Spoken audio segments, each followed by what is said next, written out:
Bonjour, nous allons préparer des pâtes aux pommes de terre. C'est une recette hongroise qui est extrêmement facile à faire. Il y a plusieurs variantes. Je vais vous montrer la variante la plus facile. D'abord, j'ai fait cuire des pâtes. Les pâtes, c'est ainsi en général sous forme de papillotes. Donc, il est indiqué combien de minutes il faut faire cuire ces pâtes. Voilà, c'est fait. Et maintenant, je vais rincer ces pâtes. Voilà, avec de l'eau froide, bien sûr.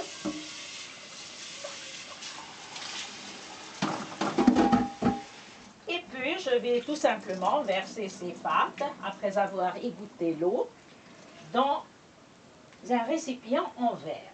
Voilà, c'est fait. Et j'ai préparé d'autre part des pommes de terre en robe des champs dans l'eau. Donc, tout simplement, à peu près 25 minutes, 30 minutes, et ça y est, c'est fait.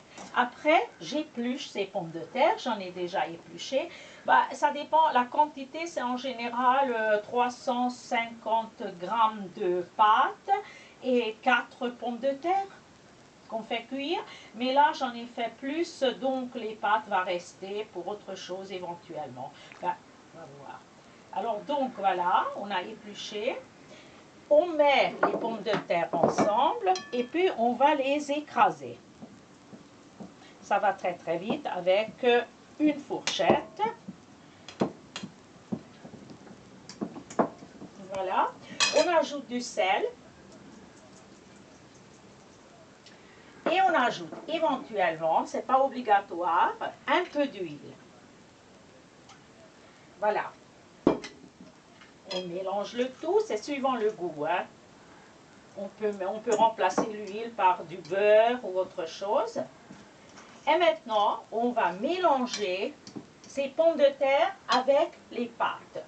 Bon, je prends une cuillère. J'aurais pu prendre quelque chose de plus grand aussi, évidemment. Parce que finalement, je pense que là, il y a un peu trop de pâtes. Voilà. Et maintenant, on essaie de tout mélanger ensemble.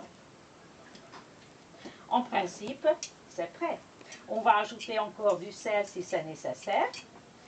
Et puis, il y a une variante quand on prend de l'huile. On ajoute un oignon que l'on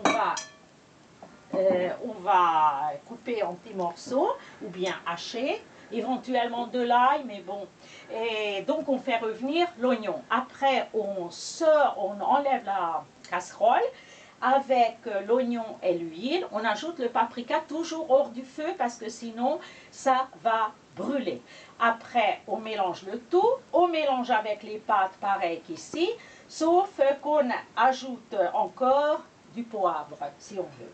Et puis on sale et puis ça y est. Voilà, la recette est là. Maintenant, je vais vous montrer la recette. Voilà. J'espère que ça va tenir.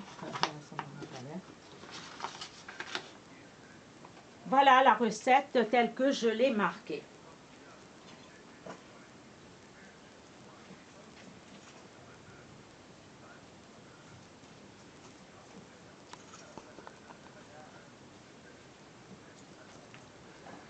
Voilà, c'est bon. Bon appétit. Au revoir.